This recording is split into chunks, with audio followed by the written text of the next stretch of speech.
The casserole dish was still warm in my hands when my daughter called to say they were not coming for Thanksgiving.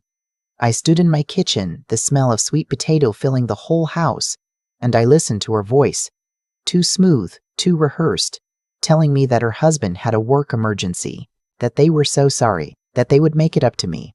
I said, "Of course, sweetheart. Don't worry about me." I hung up. I looked at the table I had set for 4, the good china, the cloth napkins I only brought out twice a year, the centerpiece I had spent 40 minutes arranging the night before, because I wanted everything to be perfect. Then I sat down in my chair and I did not cry. I had learned by then not to cry too easily over my daughter.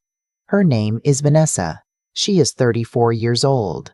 She married her husband, Derek, 6 years ago, and from the first month of their marriage, something shifted between us, something quiet and slow, the way a foundation cracks before a wall falls. I told myself it was adjustment. I told myself every new marriage needs time to find its rhythm. I told myself a lot of things in those 6 years that turned out not to be true. My name is Margaret. I am 63 years old. I taught 8th grade English for 31 years at the same middle school in Dayton, Ohio. I retired at 61, which I thought would give me more time with my family, more time with Vanessa, more time to be the mother I always wanted to be once the classroom no longer took everything I had. What I did not know when I retired was that more time at home also meant more time to notice things I had been too busy to see before. The first thing I noticed was the mail. I had always handled my own finances. My late husband, Robert, passed away 11 years ago, and after his death, I managed everything myself. The mortgage on the house, the 2 savings accounts, the small investment portfolio his brother helped us build in the 90s. I was careful. I was organized. I kept a notebook in the kitchen drawer where I wrote down every bill, every payment, every balance. Robert used to tease me about that notebook. He called it my command center. About 8 months after I retired, I started noticing mail I did not recognize. Not bills, not credit card offers. Letters from a bank I did not have an account with, addressed to me at my address. I opened the first one thinking it was junk mail. It was a statement, a home equity line of credit, opened in my name, against the house Robert and I had paid off completely in 2019. The balance on that line of credit was $42,000. I sat at my kitchen table for a long time holding that letter. I read it 4 times. I checked the name. I checked the address. I checked the account number. And then slowly, the way cold water fills a room, I began to understand what I was looking at. I had not opened that account. I had not signed anything. I had not borrowed $42,000 against my home. But someone had. I want to be careful here, because when I first found that letter, I did not immediately think of Vanessa. That is the truth, and I think it matters. My first thought was identity theft. A stranger, a scammer, someone who had gotten hold of my information. I called the bank that same afternoon. I explained that I had no knowledge of this account. The woman on the phone was professional and calm. She told me she would flag the account and that someone from the fraud department would contact me within 3 business days. 3 days later, a man named Gerald called me. He asked me several questions to verify my identity. Then he asked me if I would like him to read the name of the authorized signatory on the account application. I said yes.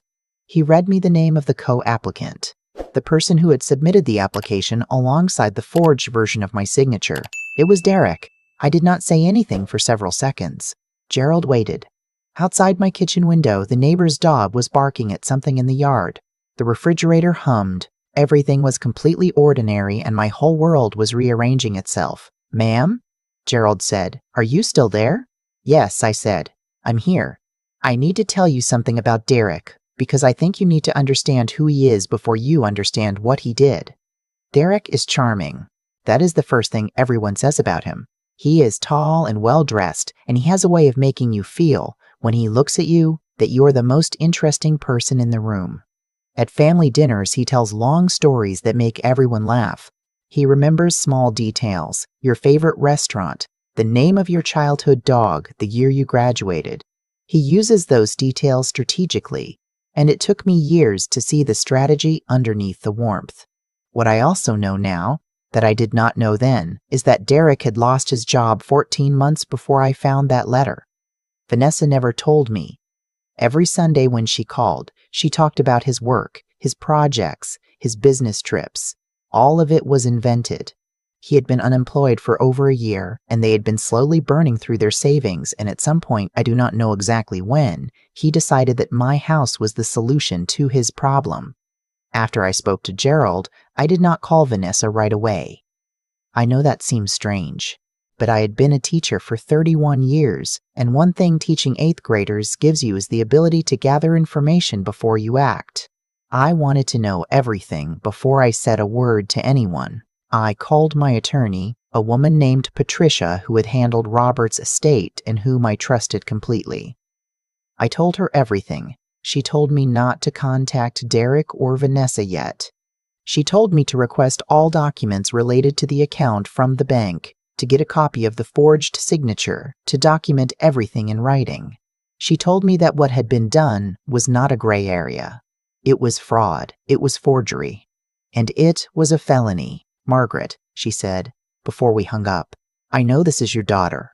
I know this is hard, but I need you to understand that you did not cause this, and you are not obligated to protect her from the consequences of it. I wrote those 2 sentences in my notebook. I read them every morning for the next 3 weeks. Those 3 weeks were the strangest of my life. Vanessa called twice a week as she always did. I answered. I talked about the garden, about the book club I had joined, about the weather. She sounded normal.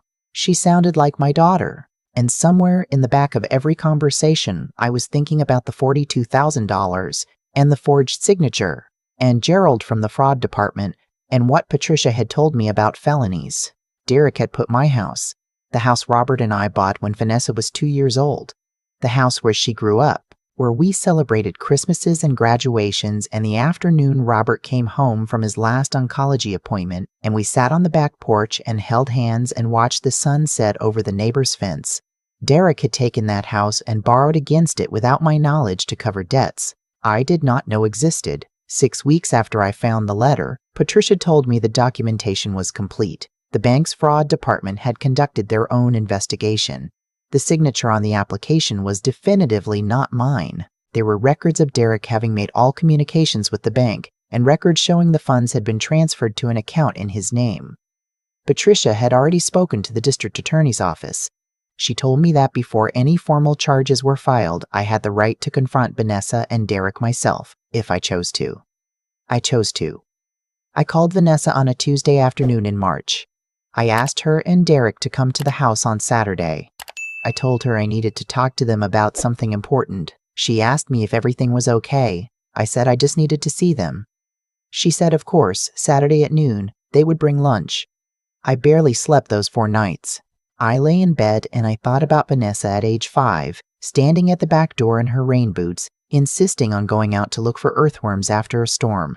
I thought about the years she was 12 and she had a terrible falling out with her best friend, and she crawled into my bed at 11 at night and cried until she fell asleep. I thought about her wedding day, the way she looked at me just before she walked down the aisle, a look I had held onto for years because it felt like being seen completely. I thought about all of that, and then I thought about Robert's house. And I got up and I made myself a cup of tea and I sat at the kitchen table with my notebook and I read those 2 sentences again. Saturday arrived cold and gray, a hard Ohio sky pressing down on everything. Vanessa and Derek pulled into the driveway at 5 past noon. I watched from the window. Derek was carrying a bag from the Italian place Vanessa knows I like. He was smiling at something she said as they walked to the door. He looked completely relaxed. That relaxed smile told me more than anything else could have. He did not know I knew. I let them in. I put the food on the counter. I poured 3 glasses of water, and then I sat down at the kitchen table and I placed the folder Patricia had prepared in the center of the table. And I said, "Before we eat, I need to talk to you about something." Vanessa looked at the folder. Derek looked at me. His smile did not change. "What's that?" he said. "It's a statement," I said, "from a bank I've never done business with. It's a home equity line of credit against this house, opened 8 months ago, signed with my name. I paused. But not by me. The smile left his face then, not all at once. Slowly, the way a light dims before it goes out completely. Vanessa said, "Mom." "Let me finish," I said. I told them everything. The letter, the call to the bank, Gerald, Patricia, the fraud investigation, the forged signature, the transfer of funds. I laid it out the way I had laid out lesson plans for 31 years. Clearly, in order, with evidence. Derek said nothing. His jaw was tight and his hands were flat on the table, and he stared at a point just past my shoulder. Vanessa was crying before I was halfway through. Not loud, just tears running down her face, and she kept looking at Derek, and he would not look at her. When I finished, the kitchen was very quiet. Then Derek said, "I was going to pay it back." Those 6 words. I have thought about them many times since. Not because they made me feel better, but because of what they revealed. Not remorse, not an apology, a justification. He was going to pay it back, as though that were the relevant issue. As though borrowing $42,000 against someone's home using their forged signature were the same as taking a 20 from someone's purse with the intention of replacing it. "Were you?" I said. He looked at me then. "I lost my job, Margaret. We were drowning. I didn't know what else to do." "You could have told me," I said. "You could have asked. You wouldn't have said yes." "You're right," I said. "I wouldn't have, because I would have told you to get a job. Because I would have told my daughter that I love her, but I cannot fund a life that isn't being honestly built. Because there are right ways to ask for help and wrong ways. And what you did was not asking. What you did was tack." Vanessa said, "Mom, please, can we just—" "No," I said. "We cannot just. This is my home. This is the house your father and I paid for.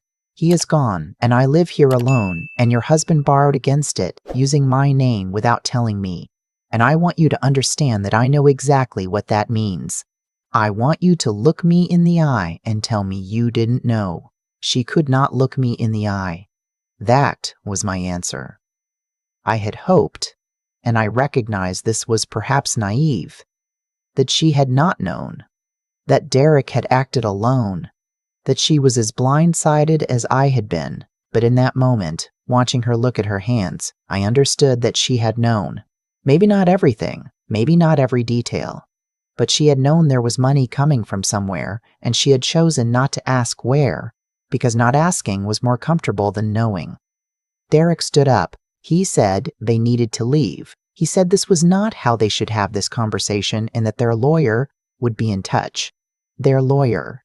He had a lawyer. He had planned for the possibility of being caught, and he had arranged legal representation in advance, and still, he came into my house that Saturday carrying Italian food and smiling. I said, "That's fine. Mine is already involved." He walked out. Vanessa stood at the table for a moment. She looked at me and her face was so familiar to me. The small nose she got from Robert, the way her chin lifts when she is trying not to fall apart. And I felt a grief so specific and so physical that it was almost like being hit. This was my child. I had known her face before I knew anything else about her. I had been the first person to hold her. She said, "Mom, I'm so sorry." I said, "I know you are." I paused. "But sorry doesn't rebuild a foundation." She left. The next 6 weeks were the hardest of my life. Not because of the legal process. Patricia guided me through that with steady competence, but because of the silence from Vanessa. She did not call. She did not come by. My son Thomas, who lives in Columbus and who had known nothing about any of this, drove to Dayton the Sunday after I told him and sat with me at the kitchen table for 4 hours. He was furious in the way quiet men are furious. No shouting, no drama, just a stillness that radiated outward. He held my hand across the table and he said, "You did nothing wrong, Mom, not one thing." I needed to hear that more than I knew. The district attorney's office filed charges against Derek for felony forgery and fraud. His own attorney negotiated. There were weeks of back and forth that Patricia handled. I did not attend those meetings. I stayed home and I gardened and I went to book club and I called Thomas on Sundays and I let the legal process do what the legal process is designed to do. Vanessa called me once, 6 weeks in. It was a Wednesday evening. She said Derek's attorney had told her that if I agreed to a civil settlement and withdrew my cooperation with the DA's office, the charges could be reduced. She said Derek was willing to sign a repayment plan for the full amount. She said she was asking me, as her mother, to consider it. I listened to her entire speech. She had clearly prepared it. It was organized and calm and full of phrases that sounded like they had been suggested by someone else. When she finished, I said, "Vanessa, I love you. That has not changed and it will not change, but I am not going to do that." She asked me why. I said, because what he did was wrong. Not inconvenient, not a mistaken judgment. Wrong. And the only way I know how to teach that, the only way I have ever known, is to let the consequences be real. She was quiet for a moment. Then she said, "So your principles matter more than your family?" I said, "No. My principles are how I show my family what love actually looks like." She hung up. 3 months later, Derek pleaded guilty to 1 count of felony forgery. He was sentenced to 18 months of supervised probation, ordered to complete 200 hours of community service, and required to repay the full $42,000 through a structured repayment plan monitored by the court. The home equity line of credit was closed and the lien against my house was removed. I sat in that courtroom and I listened to the sentence read aloud, and I thought about Robert. I thought about all the years we worked to pay off that mortgage, the extra payments we made when we could, the Sunday afternoons we spent with the calculator at the kitchen table planning our future. I thought about how he would have handled this. Robert, who was the kindest man I have ever known, and also the most clear-eyed. And I think he would have done exactly what I did. I think he would have grieved it and then stood up straight and seen it through. After the sentencing, I went home and I made dinner for one, and I sat at my kitchen table and I opened my notebook to a fresh page. I wrote the date. I wrote the outcome. And then I wrote the 2 sentences Patricia had told me months before, one more time, because I wanted them to be the last thing in that chapter. You did not cause this. You are not obligated to protect anyone from the consequences of their own choices. Vanessa and I are in an early and fragile place. She reached out 4 months after the sentencing. She came to the house on a Sunday afternoon, and she sat across from me at the same kitchen table where everything had been said, and she cried in a way that was different from before. Not the controlled, prepared crying of the Saturday in March, but something raw and ashamed that I recognized as the beginning of real honesty. She told me she had known. Not the details, but the shape of it. She told me she had convinced herself it was temporary, that Derek would fix it before I ever needed to find out. She told me she was in therapy and that Derek was in therapy, and that she did not know yet what their marriage would look like going forward. She did not ask me to forgive her on any particular timeline. I told her I was glad she came. I told her that what had been broken between us was not unfixable, but that it would take time and that the time was not negotiable. I made us both tea. We sat for 2 hours. We did not solve anything, but we talked, really talked, the way we had not talked in years. And when she left, she hugged me at the door for a long time, and I let myself hold on to her for just a moment before I let go. I am 63 years old. I live alone in the house where I raised my daughter and loved my husband and built a life I am proud of. I have a son who drives 2 hours to sit with me when I need him. I have a notebook in my kitchen drawer that has seen me through more than I ever expected when I bought it for $1.50 at the drugstore 30 years ago. I do not know exactly what the next chapter with Vanessa looks like. I know it will be slower and more careful than anything before. I know the trust that was broken is not the kind that snaps back into place because everyone agrees to be sorry. I know that love is not the same thing as trust, and that you can have one without the other for a long time before you finally earn both back. What I know for certain is this: I did not move. I did not hide. I did not protect anyone from the truth to keep a version of peace that was never really peace at all. I stood in my kitchen. I opened the folder. I said what was true. And then I stayed. That is what I want you to hear if you are sitting somewhere right now feeling like the ground has gone out from under you, not because of what someone did to you, but because of who did it. I want you to know that it is possible to love someone fully, to grieve what they did completely, and to still require that the truth be told and the consequences be real. Those things are not opposites. In my experience, they are the same act, done in the same breath. Follow my story. Share it with someone who needs to hear it, and leave a comment and tell me, where are you watching from today? There is a pattern to the way betrayal works inside a family. It never announces itself. It moves quietly in the margins of ordinary life. A phone call that sounds normal. A Sunday dinner that looks like love. And by the time you see it clearly, it has already been going on for a long time. Margaret did not discover what had been done to her in a dramatic moment. She found it in an envelope, a bank statement, a number she did not recognize attached to her own name. And from that quiet, unremarkable Tuesday afternoon, everything that followed was the direct result of one decision. She chose not to look away. That choice, to see clearly and act honestly, is not a small thing. It is, in fact, the hardest kind of courage there is. Not the courage of a single dramatic moment, but the courage of weeks. Of sitting with knowledge that breaks your heart and still getting up every morning and doing the next right thing.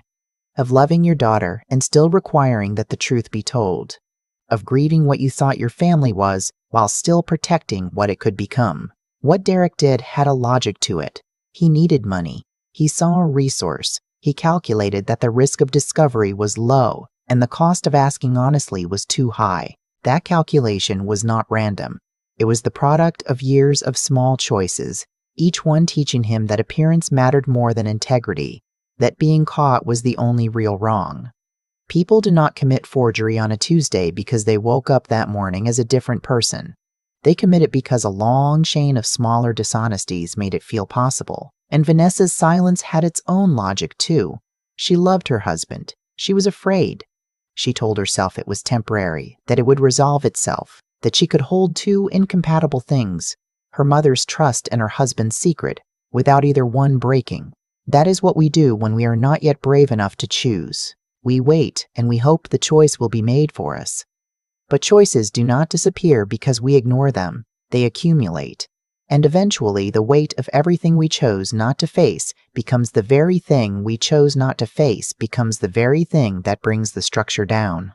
What Margaret understood, and what a lifetime of teaching had given her, is that the most powerful thing you can do for someone you love is to require them to be accountable, not to punish, not to destroy, to require. Because accountability is not the end of love. It is, when practiced clearly and without cruelty, one of love's most honest expressions. It says, I see you, I see what you did. And I believe you are capable of better, which is exactly why I will not pretend this did not happen. The sentencing was not the end of Margaret's story. The conversation at the kitchen table on a Sunday afternoon 4 months later, the one where Vanessa came back without a prepared speech, without an attorney's language, without anything except shame and the beginning of honesty, that was closer to the end, or rather, to the beginning of something new. Integrity does not mean being untouched by the people who hurt you. It means being unchanged by them in the ways that matter most. Margaret still lives in that house. She still keeps the notebook in the kitchen drawer. She still makes dinner and tends the garden and goes to book club on Thursday evenings. She did not let what happened to her define what she became. She let what she did in response to it do that instead. That is the only kind of ending worth working toward.